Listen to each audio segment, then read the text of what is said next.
علائم خطر اینها هستن. اگه شما اینها رو دارید تأمل نکنید، همین هفته دیگه تشریف ببرید به دکتر. 1. سن بالای 40 سال. 2.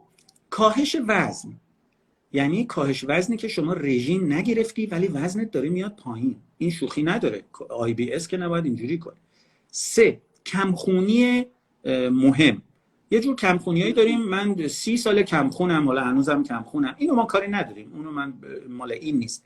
ولی اگه شما علائم IBS دارید، آزمایش دادید و کمخونید، در واقع میتونم 4 بگم هر اختلال آزمایشگاهی مهم.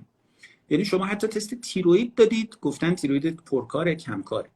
یه تستی انجام دادید، مثلا میگن مثل اینکه شما تو خونت یه التهابی، عفونتی، یه چیزی هست. رفتی یه آزمایشی دادی، به شما گفتن مثل اینکه ممکنه شما روماتیسم هم داشته باشی. رفتی یه تستی دادی، دیدن که همچی آزمایش کبدت یا کلیت یا مثلا چه